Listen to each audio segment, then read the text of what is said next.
আসসালামু আলাইকুম, কেমন আছেন সবাই? আশা করি আল্লাহর রহমতে অনেক ভালো আছেন। তো রাতের বেলা যখন খাওয়ার একটা ক্রেভিং ওঠে তখন মনে হয় যে স্পেশাল কিছু মজার কিছু রান্না করে খাই, তাই না? আমরা রাতের ডিনারটা চেষ্টা করি একটু তাড়াতাড়ি খাইতে, যেমন 7:30 কিংবা 8:30টার মধ্যে আমরা চেষ্টা করি খাওয়াটাকে শেষ করতে, কারণ আমরা চেষ্টা করি আর্লি শুয়েও পড়তে। ঠিক আছে, 10:30 কিংবা 11টার মধ্যে শুয়ে পড়ি। আমার যেহেতু ছোট একটা বাবু আছে, তো ওকে আমি আগে শোয়াই দিই। 9:30 মধ্যে ওকে ঘুমানোর চেষ্টা করি। এখন যেহেতু একটু বড় হয়েছে, ঘুমাতে চায় না, ঘুমাতে অনেক টাইম নেয়। ঠিক আছে, তো হেলদিভাবে আসলে মেনটেন করতে চাইলেও অনেক সময় হয়ে ওঠে না। ঠিক আছে, আমরা যেহেতু বাঙালি, তো আমাদের টেস্টটাও আসলে এক এক রকম, তাই না? কখন কি খাইতে মনে চায়, তখন দেখা যায় আপনি যেভাবেই যত হেলদি লাইফ মেনটেন করেন না কেন, সেটাও অনেক সময় ব্রেক হয়ে যায়, তাই না? তো মাঝে মাঝে এরকম হয় আর কি। আমি জানি প্রতিটা ফ্যামিলিতে এরকম কম বেশি ঝামেলা হয়। আর যারা কিনা মুখরোচক খাবার বলেন, ভাজা পোড়া খাওয়া টাইপের বলেন, বাহিরেরটা আপনি না খান, বাট হেলদিভাবে নিজে বাসায় যেভাবে মেক করেন, বাট হোক তেলের তৈরি, তো এটা তো ভাজা পোড়াই, তাই না? যত স্বাস্থ্যকর খাবার বানাই না কেন, তাই না? তো আসলে এমনই। তো যখন খাইতে মনে চাইলো, তো তখন ফ্রিজ থেকে একটা মাংস টোপলা বের করলাম। সেটাতে যদিও মাংসের পরিমাণ কম ছিল, এটা তেহেরি স্টাইলের মাংস কাটা হয়েছে, কিন্তু বানানো হয়েছে আসলে কাচ্চি। ঠিক আছে, যেহেতু গরুর মাংস, তো আর ছিল না, একটাই ছিল, ওইটাই ভেজে রান্না করা হয়েছে। বাট অনেক মজা ছিল, খুবই মজা, খুবই মজা, খুবই মজা। ঠিক আছে, এখনকার ভাষায় যেটাকে ট্রেন্ডি বলে, সেই স্বাদ। তো এখানে কাচের মধ্যে আমরা যেহেতু বড় বড় পিস দিয়ে আলুর, তাই না?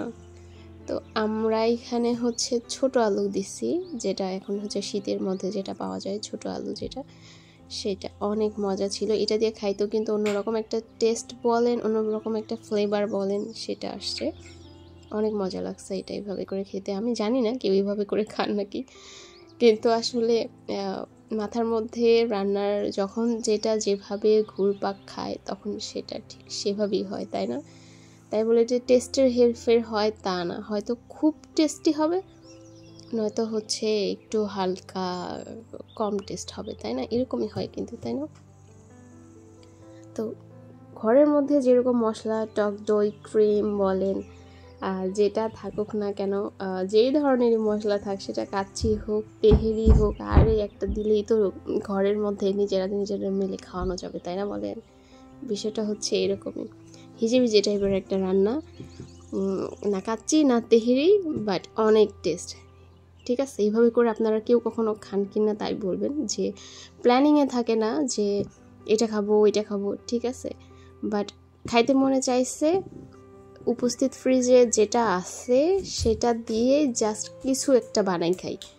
ঠিক আছে, রাতে এরকম কারো কখনো হয়েছে কি না, প্লিজ একটু কমেন্ট দিয়ে জানাবেন, কারণ আমারও জানার ইচ্ছা যে এরকম সবার হয় কি না।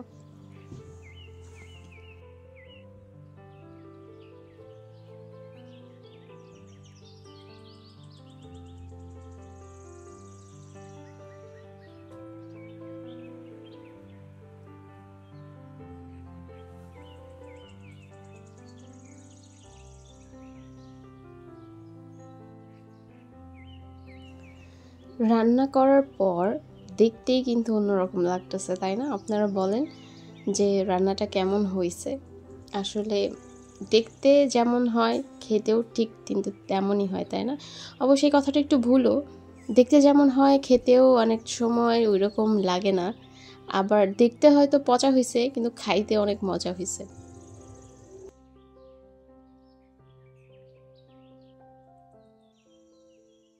তো আমার ভিডিওটা যদি আপনাদের আসলে ভালো লেগে থাকে, আমি রিকোয়েস্ট করব একটু লাইক সাবস্ক্রাইব করে পাশে থাকবেন, যাতে আমি আপনাদের সাথে কানেক্টেড থাকতে পারি, তাই না? আল্লাহ হাফেজ।